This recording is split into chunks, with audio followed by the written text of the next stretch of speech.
Un cuadro nunca puede mentir del todo. Puede idealizarte. Puede embellecer lo que es feo, suavizar lo que es duro, transformar el paso del tiempo en algo parecido a la gracia. Pero en algún lugar de cada cuadro, si sabes mirar, si tienes la paciencia de quedarte el tiempo suficiente frente al lienzo, está la verdad. La mano del pintor no puede evitarlo. Cada pincelada es una confesión. La historia que estáis a punto de escuchar nació de un cuadro. No de un cuadro terminado y expuesto en una galería, sino de un cuadro a medias. Un lienzo sobre un caballete en un estudio cerrado a cal y canto, en una mañana de abril de 1898, rodeado de un hombre muerto y de preguntas que nadie en Londres sabía cómo hacerse.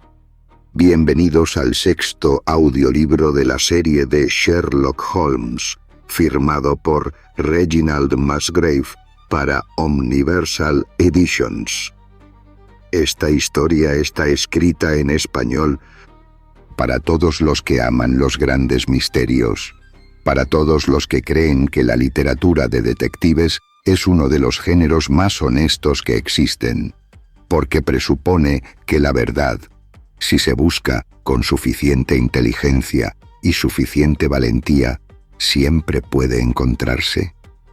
El título es El pintor de cadáveres, y el cadáver del título, al final, tiene más de un significado. El pintor de cadáveres. Una aventura de Sherlock Holmes. Narrada por el Dr. John H. Watson. Omniversal Editions. Reginald Musgrave. Todo artista deja en su obra lo que no se atrevió a decir en voz alta. Mi trabajo consiste en escuchar. Sherlock Holmes, abril de 1898. A quienes han visto cosas en los cuadros que el pintor creía haber ocultado. R.M. Capítulo 1. El estudio de Holland Park. Hay mañanas en que Londres huele diferente. No mejor ni peor que de costumbre. Simplemente diferente, como si la ciudad hubiera decidido revelar una de sus capas más profundas. El olor antiguo de la piedra mojada, del carbón y del río, pero con algo más debajo, algo que no tiene nombre preciso y que solo se percibe cuando el cielo tiene ese color particular de blanco sucio que precede a la lluvia de abril. Era una de esas mañanas cuando llegó el telegrama. Me encontraba en Baker Street. Había pasado la noche allí, como hacía con cierta frecuencia cuando los casos en marcha hacían impracticable el viaje a mis propios aposentos. Y Holmes estaba de pie frente a la ventana, en esa postura característica suya de contemplación aparente, que no tenía nada de contemplativa, los brazos cruzados, la mirada fija en un punto medio entre el cristal y la calle, el cerebro trabajando a una velocidad que su cuerpo apenas lograba mantener estático. «Watson», dijo Holmes, sin volverse, «el mensajero que acaba de cruzar la calle lleva algo para nosotros. Llegará en aproximadamente 40 segundos». ¿Cómo podéis saberlo desde esta distancia? El uniforme de la compañía de telégrafos, la dirección hacia la que se orienta al cruzar, y el detalle de que hace 3 segundos ha mirado un papel y luego ha mirado este edificio. 40 segundos. Fueron 38. El telegrama era de Lestrade y decía: Edmund Ashford Crane, pintor, encontrado muerto esta mañana en su estudio de Holland Park. Habitación cerrada por dentro. Causa de muerte no determinada. Hay algo en el estudio que necesita que usted lo vea. Venga cuanto antes. Lestrade. Holmes leyó el telegrama una vez. Lo dejó sobre la mesa con un gesto que tenía algo de reverencia involuntaria. Edmund Ashford Crane, dijo. Yo conocía el nombre. Cualquier londinés con algún vínculo con el mundo del arte lo conocía. Crane era el retratista más solicitado de su generación. Sus cuadros colgaban en los salones de tres duques, en la galería privada del príncipe de Gales y en la residencia de al menos 4 de las familias más antiguas de Inglaterra. Tenía 52 años, una reputación de genio difícil pero irresistible y un estudio en Holland Park que los artistas más jóvenes contemplaban con una mezcla de envidia y devoción. ¿Lo conocíais?, pregunté. Lo he visto trabajar una vez, hace 4 años, durante una investigación que no tuvo relación alguna con él. Es decir, fue un artista de una precisión técnica extraordinaria. Sus retratos tienen algo que los retratos habituales no tienen. La sensación de que la persona retratada está a punto de decir algo que nunca ha dicho en voz alta. Holmes ya estaba poniéndose el abrigo. Eso es lo más difícil de conseguir, Watson, y lo más peligroso. ¿Peligroso? Un retrato que revela lo que su sujeto oculta es, inevitablemente, un arma. Depende de quién lo tenga y de quién lo vea. Tomó el sombrero. Venid y traed la bolsa médica. Holland Park, a aquella hora de la mañana, tenía la serenidad cuidadosamente mantenida de los barrios que han decidido que la elegancia es su principal obligación cívica. Las casas eran grandes, bien conservadas, con jardines que prometían florecer en cuanto la primavera se decidiera a llegar de una vez. El estudio de Crane se encontraba en una casa de 3 plantas de ladrillo rojo oscuro, ligeramente apartada de sus vecinas, con una fachada que habría parecido completamente ordinaria de no ser por el enorme tragaluz de cristal que coronaba el segundo piso. Señal inequívoca de un espacio diseñado para capturar la luz del norte, la luz que los pintores buscan sobre todas las demás. Lestrade nos esperaba en la acera con 2 agentes, y con esa expresión suya de incomodidad inteligente que exhibía cuando se encontraba ante algo que no encajaba en sus categorías habituales. Mr. Holmes. El apretón de manos fue más breve de lo usual. Gracias por venir tan pronto. Esto es... no sé cómo describirlo. Intentadlo de todas formas, dijo Holmes. Crane fue encontrado esta mañana a las 6:15 por su asistente, un joven llamado Philip Garrett. La puerta del estudio estaba cerrada con pestillo desde dentro. Garrett llamó. No hubo respuesta. Forzó la puerta con ayuda del portero. Crane estaba muerto junto al caballete, en el centro del estudio. Causa de la muerte. El médico de guardia dice que parece un paro cardíaco, pero no está seguro. No hay heridas visibles. No hay señales de lucha. El estudio está perfectamente ordenado, excepto por... Lestrade hizo una pausa. Excepto por el cuadro. Entrad, dijo Holmes. El portón de madera oscura se abrió hacia un recibidor con suelos de parqué y paredes cubiertas de bocetos enmarcados. Estudios de manos, de rostros a medio terminar, de ojos que miraban desde ángulos imposibles. La escalera al estudio era empinada. Holmes la subió de 2 en 2. El estudio del segundo piso era una habitación grande y desnuda.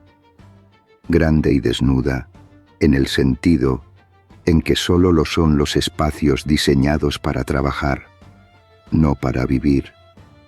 El tragaluz llenaba el cuarto de una luz fría y pareja, sin sombras. A lo largo de las paredes, cuadros en distintos estados de avance, unos boca arriba y otros girados hacia la pared. El suelo de madera estaba manchado de décadas de pintura. En el centro exacto de la habitación, el caballete, y junto al caballete, en el suelo, Edmund Ashford Crane. Era un hombre de estatura media, delgado, con el pelo gris y las manos de un trabajador preciso, todavía manchadas de pintura incluso en la muerte. Su posición era extraña. No había caído como cae alguien que pierde el conocimiento de golpe, sino que parecía haberse deslizado lentamente, como si hubiera ido perdiendo fuerzas poco a poco mientras miraba el cuadro que tenía delante.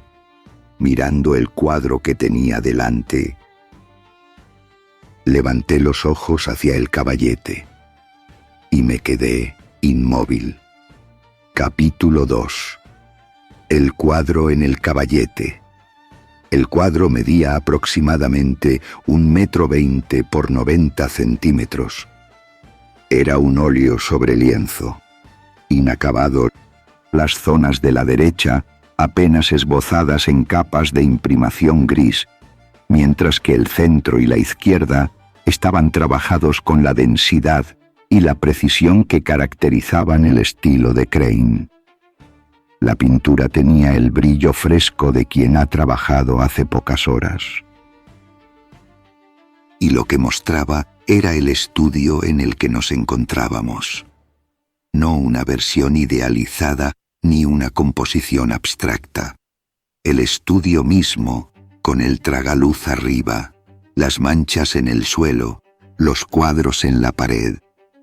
Y en el centro de la escena pintada, un hombre caído junto a un caballete, en la misma posición exacta, casi centímetro a centímetro, en que yacía Edmund Ashford Crane. La sombra del asesino en la pared del fondo. Un contorno oscuro, sin rostro, con un brazo extendido. El ángulo de la caída del cuerpo. La posición de las manos.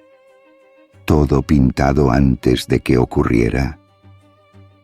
Holmes se quedó de pie frente al cuadro durante un tiempo que me resultó imposible medir.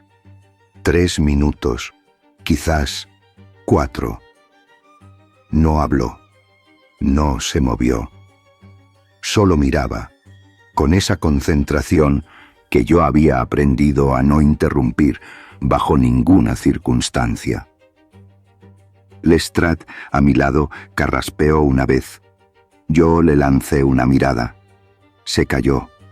Al fin, Holmes se agachó junto al cuerpo de Crane. Watson. Me arrodillé y lo examiné con todo el cuidado que la situación requería. El cuerpo llevaba muerto entre 6 y 8 horas. Calculé lo que lo situaba en algún momento entre las 10 de la noche y la medianoche del día anterior. No había heridas externas. La expresión del rostro era difícil de interpretar.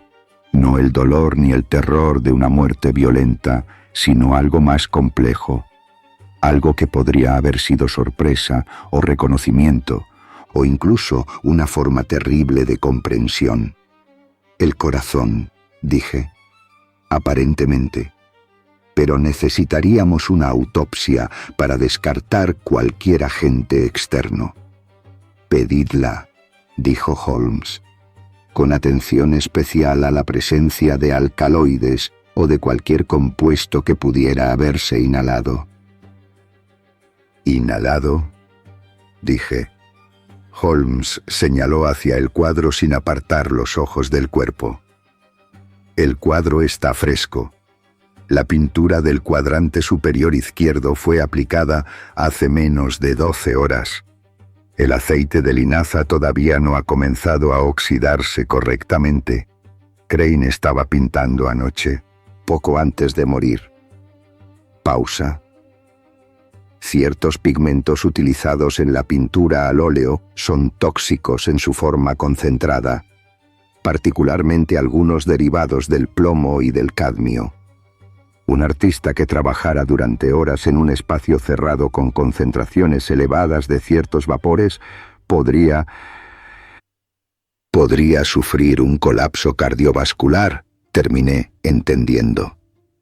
O algo que lo imitase con suficiente precisión como para engañar a un médico de guardia. Holmes se incorporó. Pero el veneno, si lo hay, es secundario. Lo primordial es el cuadro. Se acercó al caballete y lo examinó desde distintos ángulos, primero de lejos y luego muy de cerca, con la lente. Examinó el marco, el bastidor, la superficie del lienzo. Se agachó a mirar la base del caballete y el suelo a su alrededor. 3 cosas, dijo al fin. Lestrade y yo esperamos. Primera, este cuadro no lo empezó Crane hace 3 días. Fue iniciado hace varias semanas. Las capas inferiores, las que están bajo lo que vemos ahora, tienen el grado de secado correspondiente a al menos 4 semanas. Lo que se pintó anoche fue solo la capa superior, la que muestra la escena del crimen. ¿Queréis decir que alguien pintó encima de un cuadro ya existente? Dije. Exactamente. Un artista conocedor del oficio, que sabía cómo trabajar rápidamente sobre capas ya secas. La escena del crimen fue añadida anoche, después de que Crane muriera, o mientras moría. El silencio que siguió tenía la calidad del vértigo. La segunda cosa, dijo Lestrade, la sombra del asesino en el cuadro. Holmes señaló la figura oscura en el fondo del lienzo. Está pintada con una técnica diferente al resto del cuadro. El resto es Crane, su pincelada, su manera de construir las luces. La sombra la pintó otra persona, alguien competente, pero no Crane. ¿Y la tercera? Holmes miró el cuadro una última vez antes de volverse. La tercera es que el cuadro no es el crimen, el cuadro es el mensaje, y el mensaje no está dirigido a nosotros, está dirigido a alguien que lo conoce, alguien que, cuando vea esto, entenderá exactamente qué significa. ¿Quién? Holmes recogió el sombrero. Eso es lo que necesitamos averiguar. Comenzad con el asistente Gareth y con el libro de encargos de Crane. Quiero saber quién le encargó este cuadro. Capítulo 3. Los 3 encargos. Philip Gareth tenía 24 años y la mirada de alguien que ha pasado las últimas horas tratando de convertir en comprensible algo que se resiste activamente a serlo. Era el asistente de Crane desde hacía 2 años, encargado de la preparación de los lienzos, del mantenimiento del estudio, de la correspondencia con los clientes y del cuidado del material. Holmes lo interrogó en el recibidor de la planta baja, sentados los 3 en unas sillas que Gareth había dispuesto con la diligencia automática de quien necesita hacer algo con las manos para no pensar demasiado. El encargo del cuadro, dijo Holmes. ¿Cuándo llegó y de parte de quién? Hace 4 días, dijo Gareth. Un martes. Llegó una carta sin membrete, firmada con las iniciales VH. La carta describía el encargo con bastante precisión. Un interior de estudio con figura humana en formato grande. El precio ofrecido era excepcionalmente alto. 3 veces la tarifa habitual del señor Crane. Incluía un anticipo en efectivo. ¿En efectivo? Enviado por mensajero en un sobre. Al señor Crane le pareció extraño, pero aceptó. Dijo que había conocido a clientes más excéntricos. ¿Habló con VH en persona? No que yo sepa. La comunicación fue únicamente por carta. ¿Conserváis la carta? Gareth asintió y la trajo. Holmes la examinó con atención. El papel, la tinta, la caligrafía, el sello de cierre del sobre. La leyó 2 veces, la dobló y se la guardó en el bolsillo. ¿Cuántos encargos tenía Crane en este momento? 3 activos. El del estudio, el cuadro del caballete, un retrato de la señora Whitmore, esposa de un industrial de Birmingham, a medio terminar y entregado la semana próxima, y un encargo antiguo, un retrato de grupo, todavía en fase de bocetos. ¿Quién es el cliente del retrato de grupo? Gareth vaciló un instante brevísimo, pero Holmes no perdía los instantes breves. Un cliente que prefiere la discreción. El señor Crane me pidió que no mencionara su nombre a nadie. Gareth, dijo Holmes, con esa voz tranquila que tenía cuando quería que alguien entendiese algo sin necesidad de decirlo explícitamente. Vuestro empleador está muerto. La obligación de discreción muere con él, cuando la discreción puede obstaculizar la justicia. ¿El nombre? Gareth bajó la mirada. Lord Hardcastle, el vizconde de Hardcastle, Nathaniel Brent. Holmes no cambió de expresión, pero yo lo conocía suficientemente bien para percibir la pequeña tensión que recorría sus hombros cuando un nombre encajaba en un lugar donde tenía que encajar.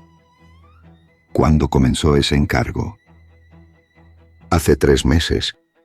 El señor Crane fue a Hardcastle House 2 veces para los bocetos, pero hace 3 semanas el vizconde apareció en el estudio sin avisar y hubo una discusión. No oí los detalles, pero el señor Crane estaba muy alterado después. ¿Y el retrato de grupo? Suspendido. El vizconde se marchó sin decir cuándo volvería. El señor Crane guardó los bocetos y no habló más del asunto. Holmes se puso de pie. Una última pregunta. ¿Sabéis si Crane tenía modelos habituales? ¿Alguien que posara para él con regularidad? Una mujer. Una señorita que venía 2 o 3 veces por semana desde hacía más de 1 año. Se llamaba Isabel Vane. Era modelo para estudios de figura, no para retratos con nombre. Gareth hizo una pausa. Venía ayer también, a las 5 de la tarde. Estuvo poco más de 1 hora y se fue. ¿Vio el cuadro del caballete? Sí, lo vio, y se quedó mirándolo un tiempo. ¿Reaccionó? Gareth consideró la pregunta con cuidado. No de la forma en que yo me esperaría. No se sorprendió.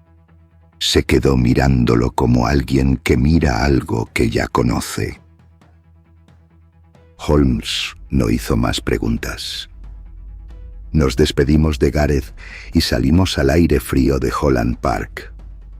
VH, dije, en cuanto estuvimos en la acera. ¿Vane? ¿Isabel Vane? Es posible, dijo Holmes. Pero también es posible que las iniciales sean deliberadamente falsas. Lo que me interesa más en este momento es Isabel Vane y Lord Hardcastle. Entre los dos, tengo la sensación de que uno encargó el cuadro del caballete y el otro lo pintó por encima. ¿Uno de ellos mató a Crane? Crane murió por el cuadro, Watson. Eso lo tengo claro. La pregunta es si el cuadro fue el medio o el motivo. Llamó un coche. Al archivo del Times. Quiero todo lo que hayan publicado sobre el vizconde de Hardcastle en los últimos 2 años. Capítulo 4. La modelo Isabel Vane vivía en una pensión de Fitzroy Square, una de esas casas de huéspedes que existían en los márgenes del mundo artístico londinense, donde modelos, pintores jóvenes sin nombre todavía y músicos de teatros menores compartían escaleras y expectativas. La dueña de la pensión, una escocesa de sestos sólidos y curiosidad irrefrenable, nos informó de que la señorita Vane estaba en su habitación y que no había salido desde la tarde anterior. Holmes llamó a su puerta 2 veces. Isabel Vane tenía 27 años, aunque la primera impresión era de alguien más joven o más viejo, según el ángulo desde el que se la mirara. Esa cualidad que tienen ciertas personas de cambiar de edad según el momento. Tenía el cabello negro muy oscuro y los ojos de un castaño casi ambarino que miraban con una precisión que no era la precisión de la inteligencia, sino la de quien ha aprendido a evaluar los peligros antes de moverse.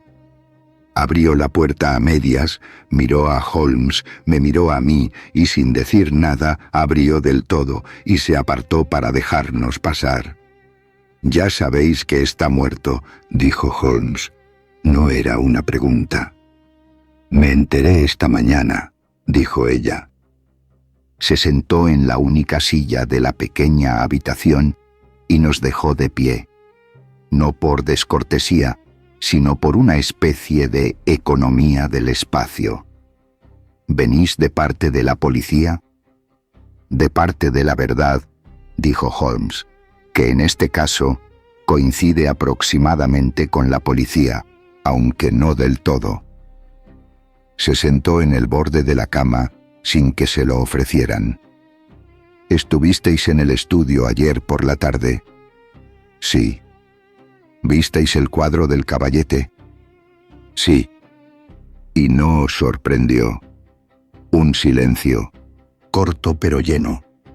«No del modo en que debería haberme sorprendido», dijo al fin. «Porque lo conocíais», dijo Holmes. Otra pausa. «Porque posé para ese cuadro. Yo no había visto ninguna figura femenina en el lienzo del caballete». La escena del crimen mostraba solo el cuerpo de Crane y la sombra del asesino. Miré a Holmes. Holmes ya lo había entendido. «No en el cuadro de encima», dijo, «en el cuadro de debajo, el cuadro original que alguien tapó con la escena del crimen». Isabel Vane asintió lentamente. «El señor Crane lo llevaba pintando desde hacía un mes. Era un retrato de figura. Yo posaba para él 3 veces por semana. Estaba casi terminado». Una pausa más larga. «Era el mejor cuadro que el señor Crane había pintado en años. Él mismo lo decía». «¿Quién más lo sabía?» «Gareth, el asistente, y el vizconde. Lord Hardcastle vino al estudio hace 3 semanas, sin avisar. El señor Crane intentó ocultarle el cuadro, pero llegó a verlo antes de que pudiera cubrirlo. Y se lo quedó mirando». ¿Cómo reaccionó? Isabel Vane eligió las palabras con cuidado. Como alguien que ve algo que creía que no existía, o que creía haber destruido. Holmes se inclinó ligeramente hacia adelante. «Lord Hardcastle os conoce». No era una pregunta, sino una certeza entregada como una pregunta para darle espacio. Isabel Vane tardó un momento en responder. «Lord Hardcastle es mi padre». El silencio que siguió era del tipo que reordena todo lo que se había establecido antes. «Ilegítimo», dijo Holmes, con esa precisión que algunas personas habrían llamado crueldad, pero que yo reconocía como respeto, el respeto de quien no disfraza la realidad. Ilegítimo, confirmó ella, sin apartar la mirada. Mi madre fue una artista flamenca que conoció a Hardcastle en Bruselas en 1869. Cuando quedó embarazada, él la dejó. Murió cuando yo tenía 12 años.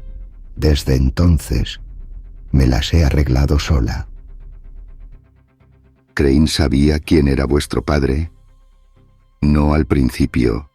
Lo descubrió hace 2 meses, cuando empezó a investigar quién era yo. No por curiosidad, sino porque había notado el parecido. Una pausa. El parecido entre mi cara y los retratos de los antepasados de Hardcastle que aparecen en los libros de historia del arte. Y se lo dijo a Hardcastle, dijo Holmes. Se lo dijo, confirmó Isabel. Fue un error. El señor Crane creía que le estaba haciendo un favor, que a un hombre rico y poderoso le alegraría saber que tenía una hija viva. No entendía que para Hardcastle esa información no era una alegría, era un riesgo. Un riesgo, dijo Holmes, porque Lord Hardcastle tiene herederos legítimos, y la existencia de una hija ilegítima, si se probara, podría complicar la herencia y destruir una reputación. Exactamente, dijo Isabel. Y cuando Hardcastle vino al estudio y vio el retrato, un retrato que era innegablemente su hija, con sus propios rasgos en un rostro femenino, supo que Crane tenía la prueba más irrefutable posible, un cuadro pintado por el mejor retratista de Inglaterra. Difícil de negar. Holmes se puso de pie. Isabel, ¿sabéis dónde está Lord Hardcastle ahora mismo? En su casa de Belgrave Square, supongo. Es donde suele estar. Vaciló. ¿Creéis que él...?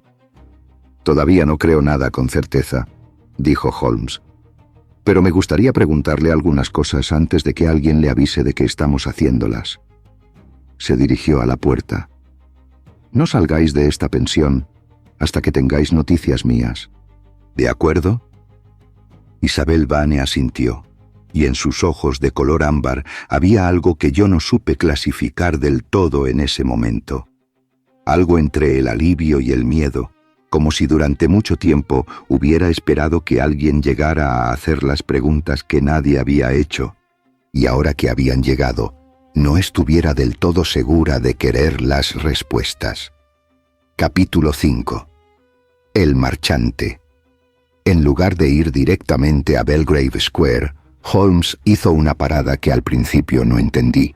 La galería Pemberton y Sons en Cork Street, Mayfair, uno de los marchantes de arte más respetados de Londres.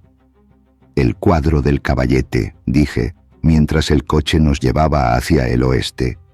¿Tiene algo que ver con la galería? El cuadro del caballete tiene que ver con todo, dijo Holmes. La pregunta es cuánto de lo que tiene que ver ya ha pasado y cuánto está por pasar. La galería Pemberton tenía esa atmósfera de los establecimientos ingleses que han sobrevivido suficientes décadas como para no necesitar hacer ningún esfuerzo visible por impresionar.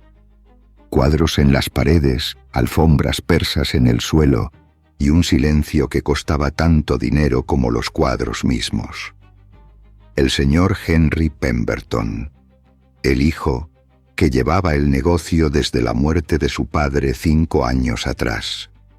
Era un hombre de 40 años con la elegancia cuidadosa de quien ha crecido rodeado de belleza cara y ha aprendido a moverse en ella sin dar la impresión de que la aprecia demasiado.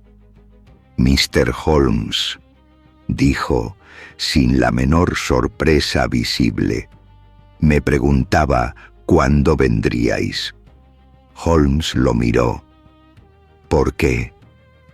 Porque Edmund Crane está muerto y porque en los últimos 6 meses he tenido 2 conversaciones con él que me preocuparon lo suficiente como para recordarlas. Pemberton nos llevó a su despacho privado. Cerró la puerta. Crane vino a verme en octubre, dijo, sentándose detrás de su escritorio. Venía a pedir consejo sobre un asunto delicado. Tenía en su poder un cuadro, un retrato que él mismo había pintado y cuyo sujeto resultaba ser la hija no reconocida de un par del reino. Me preguntó si ese cuadro, en caso de necesidad, podría utilizarse como prueba en un proceso legal. Y le dije que un cuadro pintado por el propio retratista no constituía prueba documental en sentido legal. Era una obra de arte, no un testimonio, pero que, combinado con otras pruebas, cartas, testimonios de testigos, podría añadir peso a una reclamación. Le pregunté si pensaba iniciar alguna acción legal y me dijo que no, que solo quería saber. Y la segunda conversación. Pemberton se tomó un momento. Hace 2 meses. Crane volvió, más nervioso. Me dijo que el padre de la joven había descubierto la existencia del retrato y que le había ofrecido dinero por él, una suma considerable, y que él había rechazado la oferta. ¿Por qué la rechazó? Porque, según me dijo, no quería vender la protección de alguien que no tenía otra protección. La joven, Isabel, creo que se llamaba, no sabía nada de las negociaciones.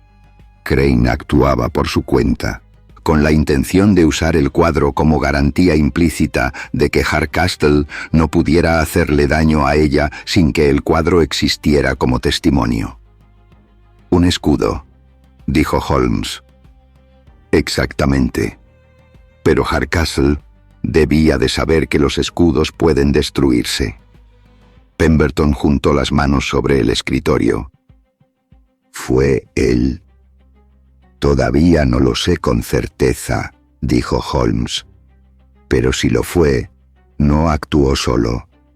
El cuadro del caballete, la escena del crimen pintada encima del retrato, requería a alguien que conociera el estudio, que supiera pintar con suficiente competencia para imitar parcialmente el estilo de Crane, y que tuviera acceso al estudio después de la muerte.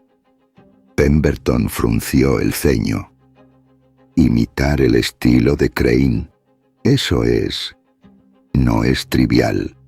Crane tenía una pincelada muy característica, muy difícil de falsificar de manera convincente. ¿Conocíais a algún alumno suyo? ¿Alguien que hubiera estudiado su técnica de cerca? Pemberton reflexionó. Crane no tomaba alumnos formales. No tenía paciencia para enseñar. Pero hay un joven pintor, se llama Marcus Webb, que estudió con él de manera informal durante casi un año, hace 3 o 4 años. Lo admiro no porque Webb sea brillante, sino porque Webb lleva 2 años intentando vender cuadros al pastel que francamente parecen Cranes de segunda mano.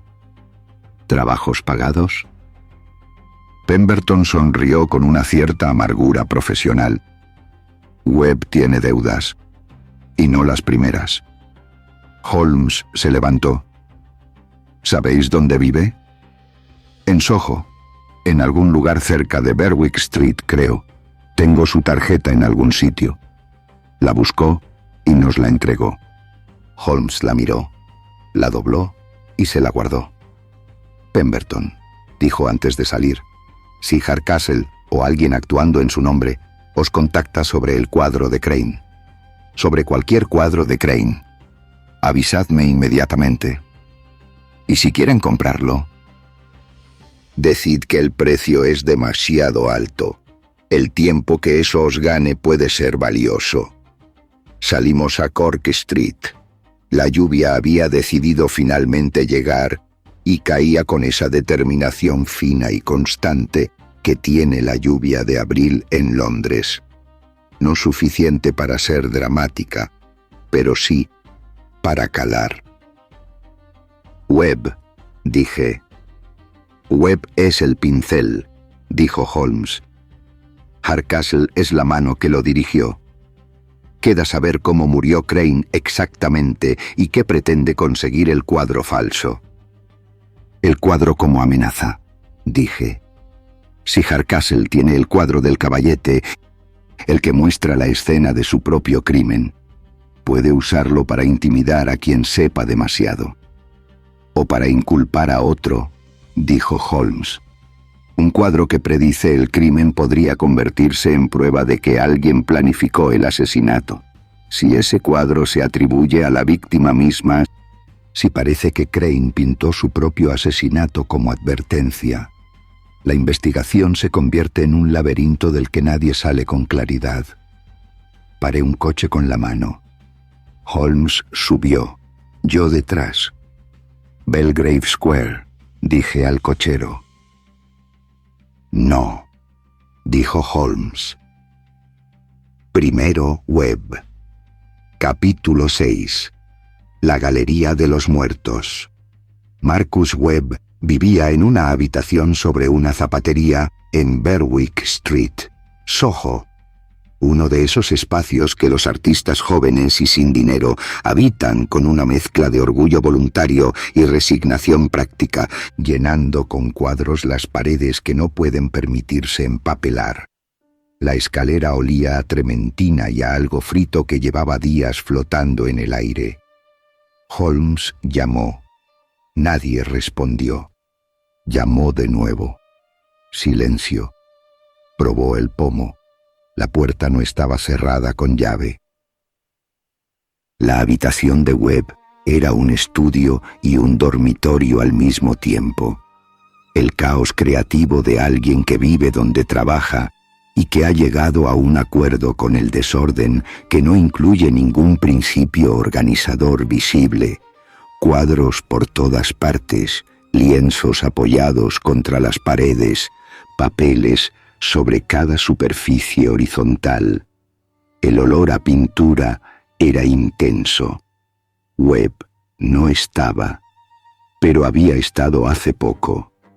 Una taza de té a medias sobre la mesa, todavía tibia.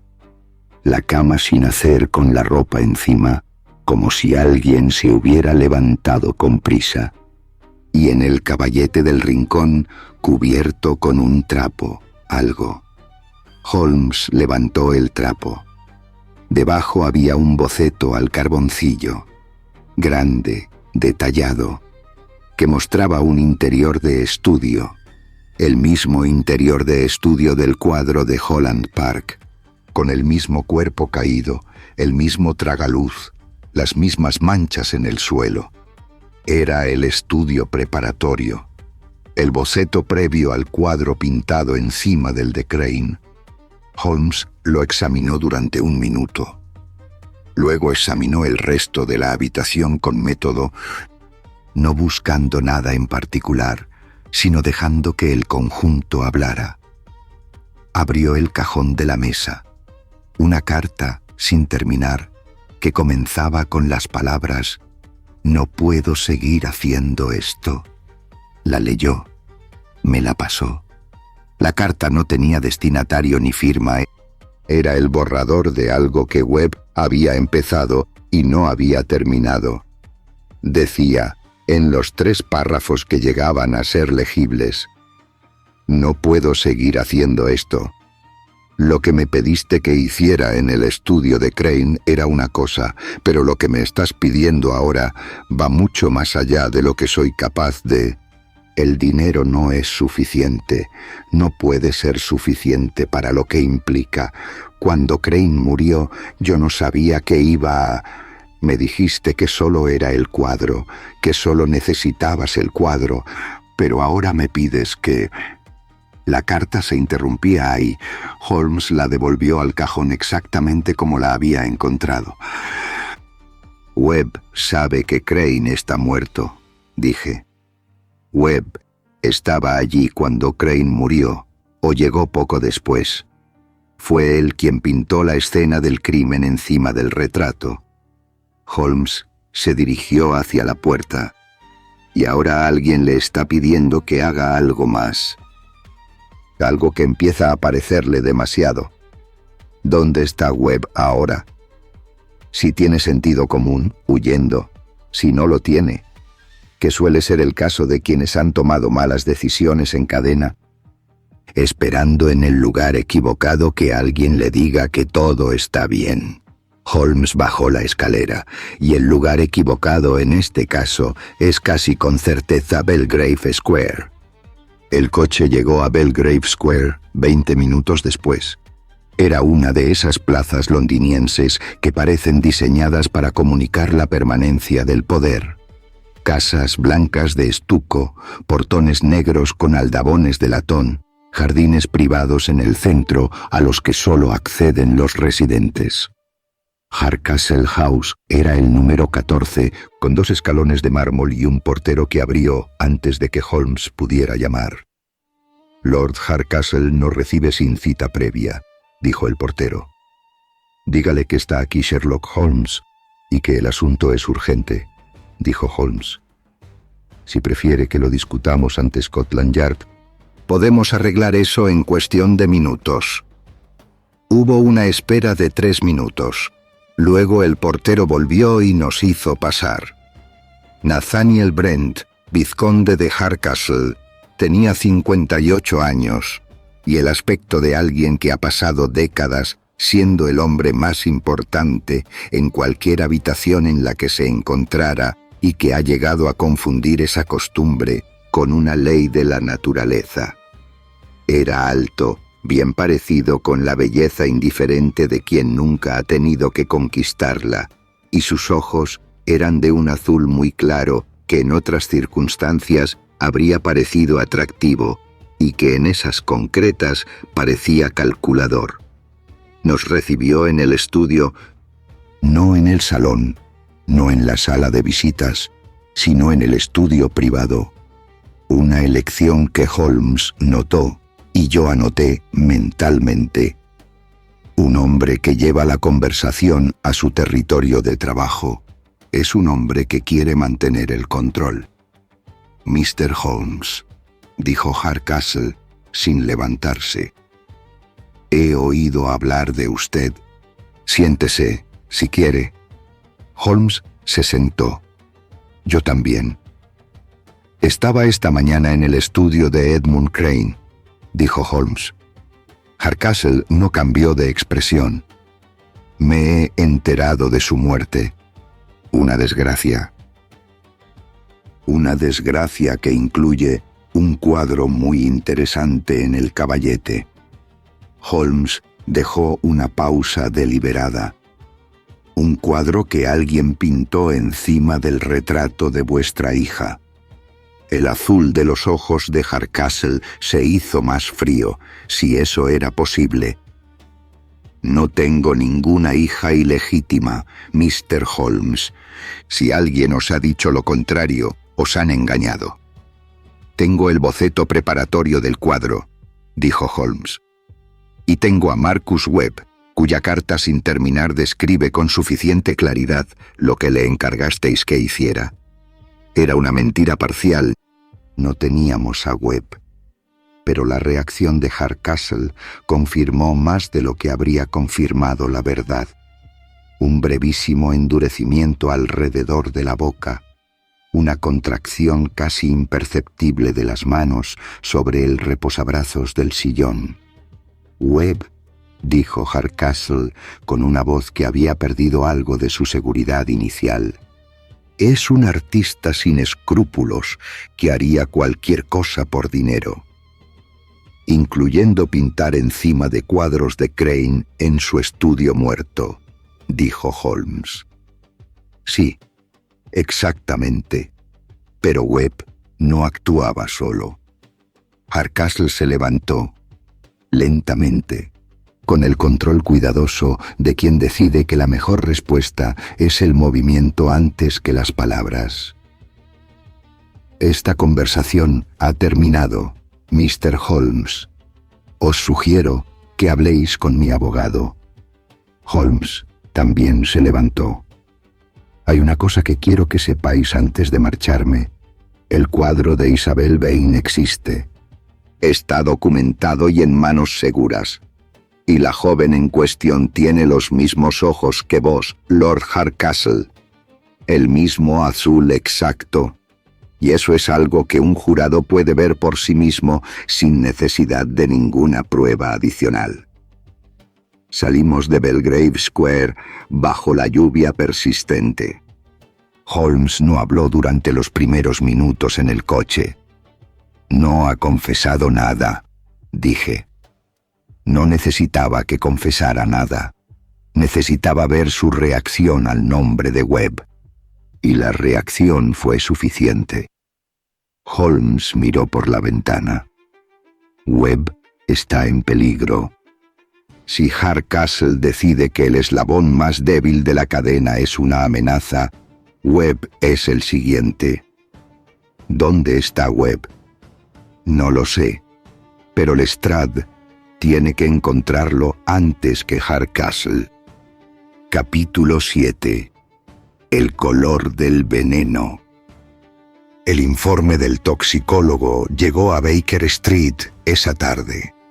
Holmes lo había solicitado con urgencia a través de Lestrade, y el laboratorio había trabajado a contrarreloj desde la mañana. Lo leí junto a Holmes, sentados a los lados del escritorio, con la lluvia golpeando los cristales de Baker Street y el fuego manteniendo el frío a distancia. El compuesto identificado en la sangre de Crane era el acetato de plomo, también conocido como sal de Saturno, un pigmento blanco utilizado en la pintura al óleo desde el Renacimiento y progresivamente sustituido por alternativas menos tóxicas a lo largo del siglo. En concentraciones elevadas, era lentamente venenoso por inhalación prolongada.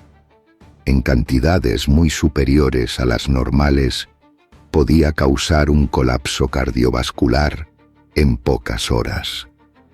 El pigmento, dije. El pigmento blanco del cuadro, confirmó Holmes.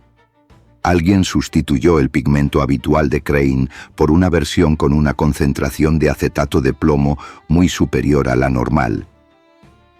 En el espacio cerrado del estudio, trabajando durante varias horas como era su costumbre, Crane inhaló suficiente cantidad como para sufrir un paro cardíaco. Un veneno lento, disfrazado de trabajo, dije. Elegante y horrible en igual medida. Holmes se levantó. Y con una ventaja operativa importante. El artista muere de causas aparentemente naturales, en su estudio, mientras trabaja. No hay cuerpo envenenado, no hay marcas, no hay escena del crimen en el sentido policial habitual. Solo un hombre que trabajó demasiado. ¿Quién sustituyó el pigmento? Alguien con acceso al estudio. El asistente Gareth tiene acceso, pero no tiene motivo. Webb tiene motivo y pudo haber tenido acceso, especialmente si Hardcastle lo envió al estudio con el pretexto de preparar el trabajo de falsificación. Holmes recogió el informe. Pero hay algo que no cuadra todavía. ¿Qué? El tiempo. Holmes se acercó a la ventana. La sustitución del pigmento tenía que hacerse con suficiente antelación para que Crane lo usara sin sospechar. Pero el cuadro del caballete, el encargo anónimo con las iniciales VH, llegó hace 4 días. Eso significa que el veneno fue introducido en el estudio antes del encargo, o al mismo tiempo. ¿Queréis decir que el encargo era para forzar a Crane a trabajar en ese cuadro específico? Para que trabajara de noche, en un lienzo grande, durante muchas horas, en un espacio cerrado. El encargo era el desencadenante. El pigmento era el veneno. La carta con las iniciales VH es la pieza que conecta los dos. VH, dije. Hardcastle, pero al revés. H al comienzo, V al final, las iniciales invertidas. No VH, HV, Nathaniel Brent, vizconde de Hardcastle. Holmes se volvió hacia mí. HV Hardcastle vizconde. Un seudónimo tan transparente que casi parece diseñado para ser descifrado. ¿Después de qué? Después de haber servido su propósito. Si Crane muriera y la investigación comenzara, la carta con las iniciales podría apuntar a alguien que quisiera incriminar a Hardcastle. O podría ser ignorada como un detalle sin importancia. En cualquier caso, la ambigüedad es deliberada. En ese momento llamaron a la puerta de Baker Street. Mrs. Hudson subió con un mensaje que Holmes leyó, cambió de expresión y me pasó. Era de Lestrade. Habían encontrado a Marcus Webb en el Támesis, muerto, aparentemente ahogado. Capítulo 8. La última sesión. Marcus Webb fue recuperado del Támesis cerca del embarcadero de Blackfriars a las 5 de la tarde. El médico forense estimó que llevaba muerto entre 3 y 4 horas, lo que situaba su muerte poco después de que Holmes y yo hubiéramos visitado su habitación en Berwick Street. Holmes llegó al embarcadero a tiempo para examinar el cuerpo antes de que lo trasladaran. Yo lo seguí, con esa mezcla de urgencia y de peso que produce la segunda muerte en un caso que llevaba apenas un día. El examen fue breve. «No se ahogó», dijo Holmes, con la voz plana de las certezas desagradables. «Las marcas en el cuello son anteriores al agua. Alguien lo estranguló, posiblemente con una cuerda o una correa, y luego lo arrojó al río para simular un ahogamiento».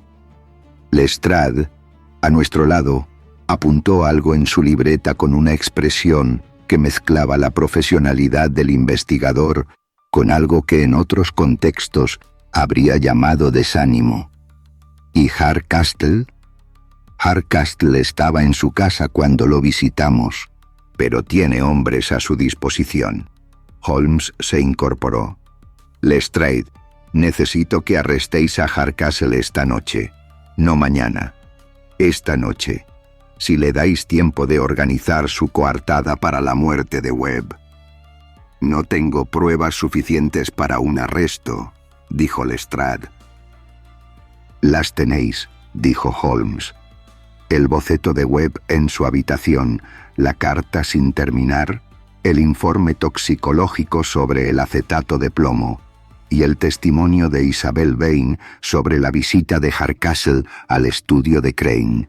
No es suficiente para una condena todavía, pero es suficiente para una detención provisional.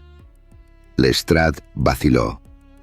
«Webb está muerto», dijo Holmes.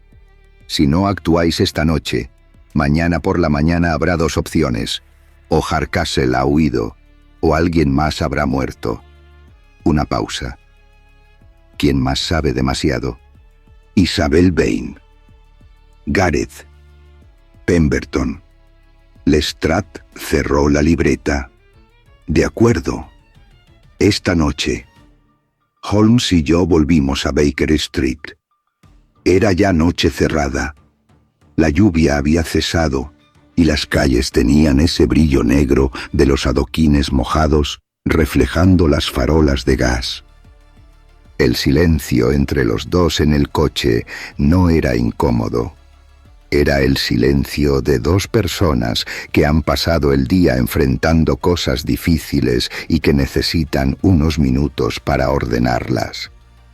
«Hay algo que todavía no entiendo», dije, cuando ya se veía Baker Street. «¿Qué?» «El cuadro, la escena del crimen pintada encima del retrato de Isabel. ¿Para qué? Si Hardcastle solo quería matar a Crane y destruir el retrato, podría haber ordenado simplemente destruirlo. ¿Por qué añadir ese elemento? La escena del crimen, la sombra del asesino, toda esa elaboración. Holmes permaneció en silencio durante unos segundos. El tipo de silencio que indicaba que la pregunta había tocado algo que él mismo no había terminado de formular. ¿Por qué? Dijo al fin.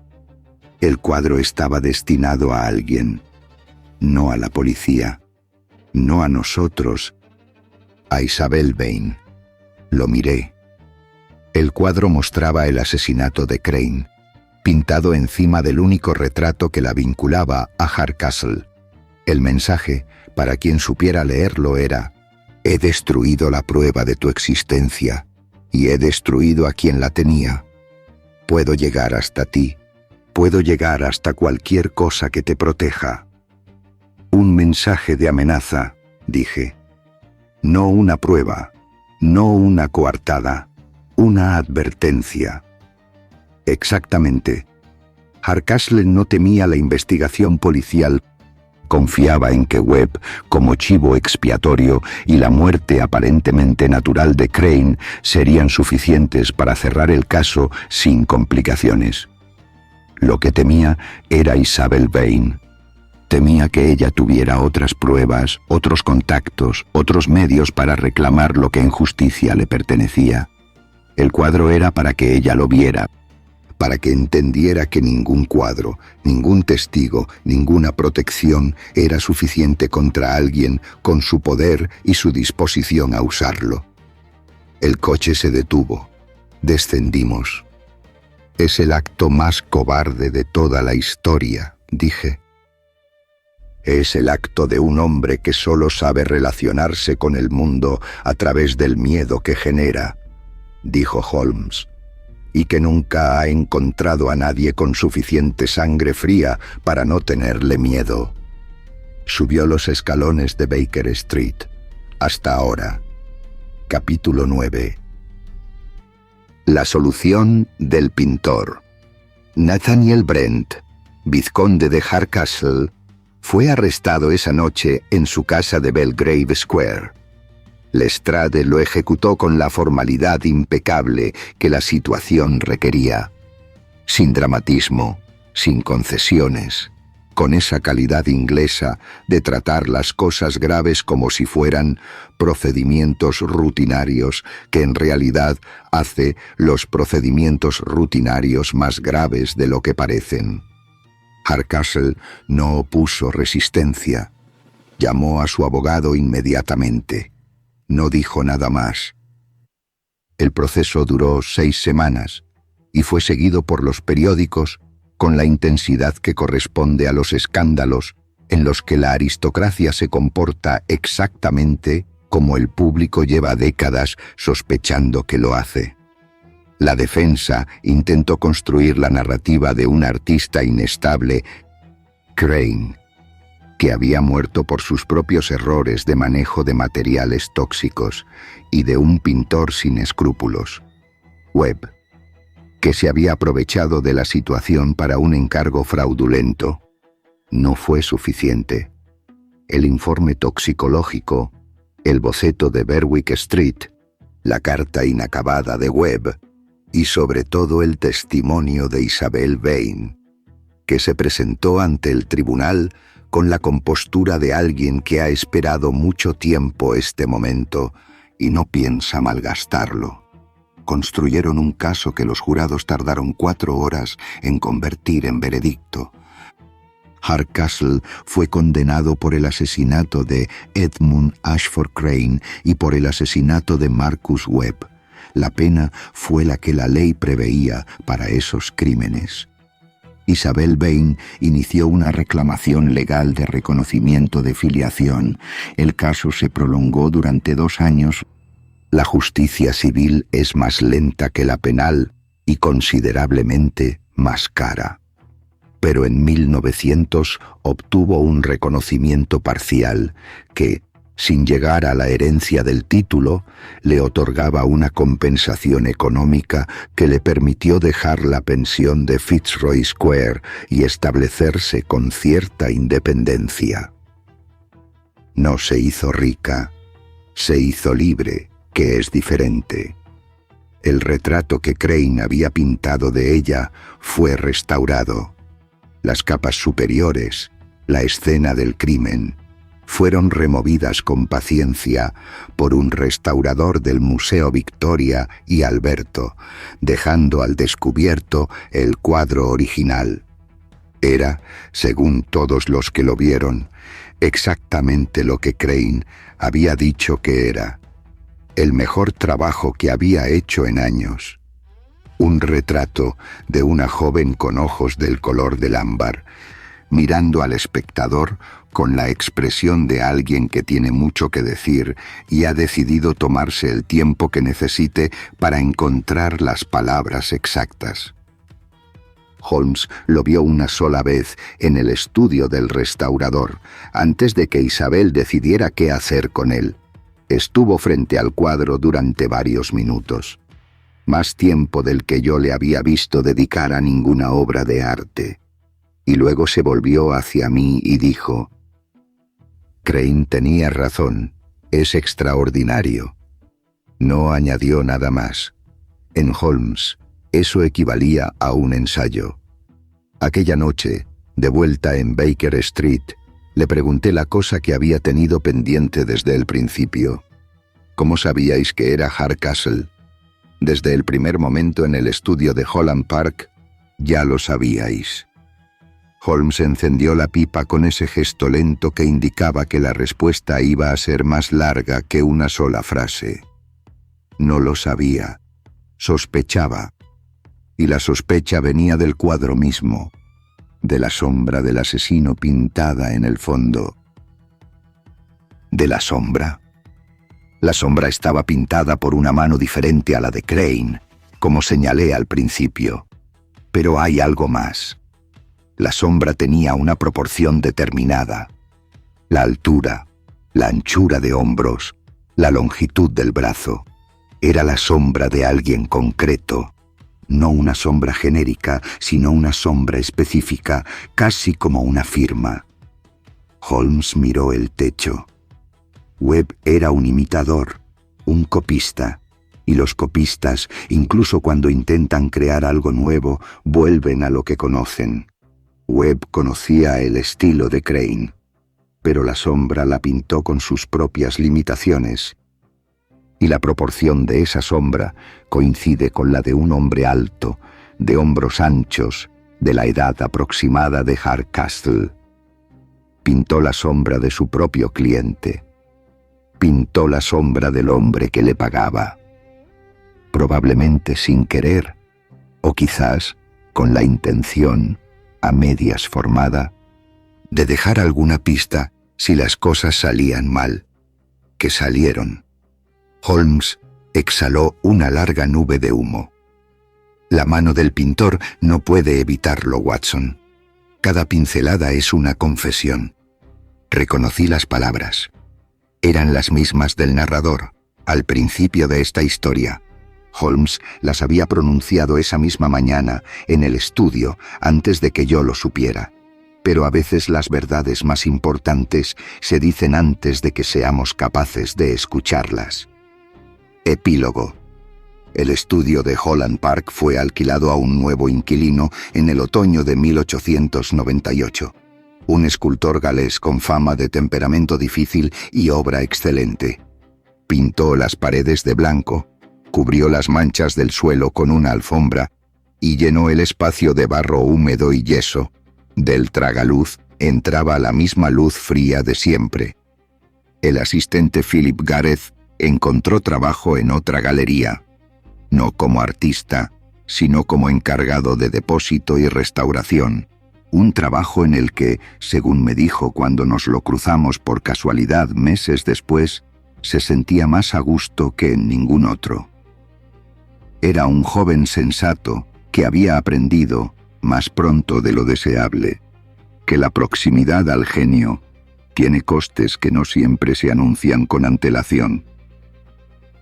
Pemberton, el marchante, vendió varios cuadros de Crane en los meses posteriores al juicio. La muerte y el escándalo habían elevado el valor de mercado de su obra con esa indiferencia obscena que el mercado del arte tiene hacia las circunstancias que producen lo que vende. Holmes, cuando le mencioné el dato, dijo simplemente: «El arte sobrevive a sus creadores. A veces, incluso, los corrige».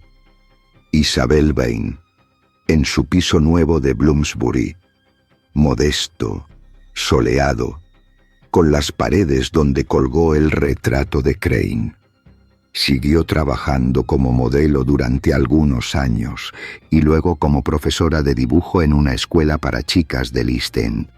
Nunca habló públicamente del caso, ni de su padre, ni del cuadro, cuando le preguntaban por el retrato que colgaba en su salón.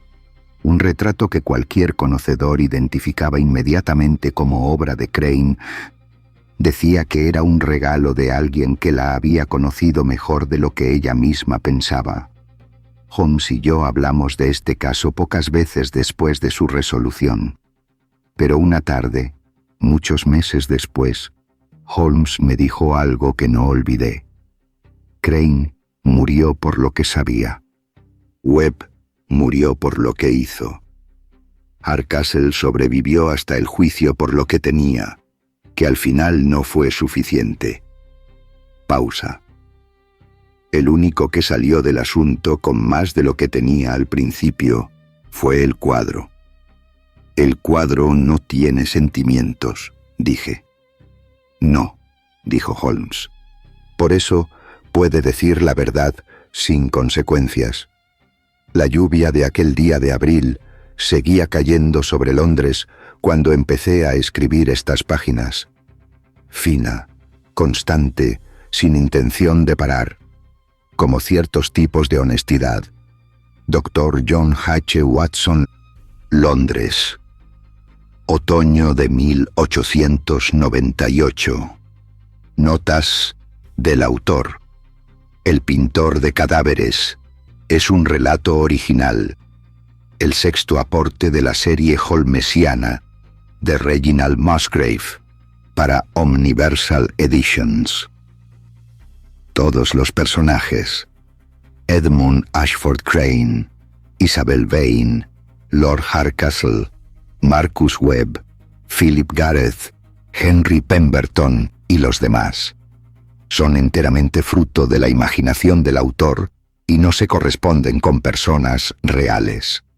El acetato de plomo, también conocido como sal de Saturno o azúcar de plomo, fue utilizado como pigmento blanco en la pintura al óleo desde el Renacimiento, conocido habitualmente como blanco de plomo o albayalde. Su toxicidad era conocida ya en el siglo XIX, aunque muchos artistas continuaron utilizándolo por sus propiedades técnicas superiores a las alternativas disponibles. Casos históricos documentados de toxicidad por plomo en artistas que trabajaban con este pigmento son conocidos en la literatura médica de la época.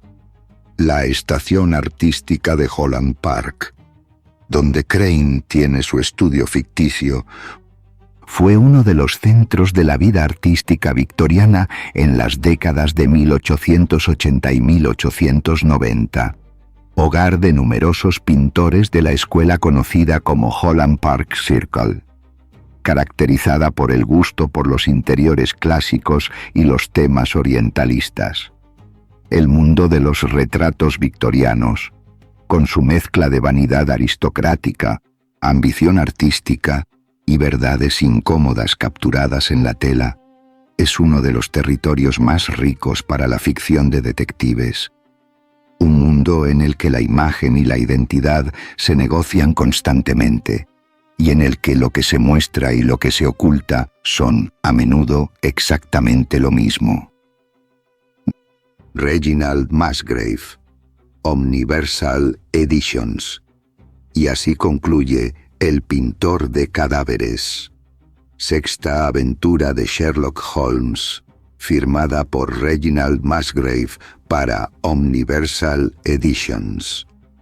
Una historia de arte y de engaño, de un hombre que murió por haber visto demasiado bien, y de otro que murió por haber mirado hacia otro lado demasiado tiempo, de una joven que durante años existió en los márgenes de una historia que le pertenecía y que al final, gracias a un pincel y a una mano honesta, pudo reclamarla. Esta historia está escrita en español para todos los que creen que los grandes misterios no tienen idioma, que la búsqueda de la verdad, si se hace con suficiente inteligencia y suficiente coraje, funciona en cualquier lengua. El pintor de cadáveres es el 6º audiolibro de la serie. Los anteriores, La orquesta del diablo, La viuda de hierro, La casa de los 1000 espejos, La sentencia del muerto y La nave de los nadie, están disponibles en este canal y en Amazon KDP en la serie de Reginald Musgrave para Omniversal Editions. Si esta historia os ha emocionado, os ha hecho compañía, os ha tenido en vilo durante estas 2 horas y media, un like, una suscripción, un comentario, cada gesto es una manera de decir que estas historias merecen continuar. Y continuaremos, con nuevos misterios, nuevas noches de Londres, nuevas preguntas que Sherlock Holmes encontrará la manera de responder. Hasta la próxima historia. Buena escucha, buenas lecturas y buenas investigaciones. Vuestro narrador, el pintor de cadáveres. Una aventura de Sherlock Holmes. Autor, Reginald Musgrave. Editorial, Omniversal Editions. omniversal.author@gmail.com. Versión audiolibro. Omniversal Editions. Todos los derechos reservados. Queda prohibida cualquier reproducción no autorizada.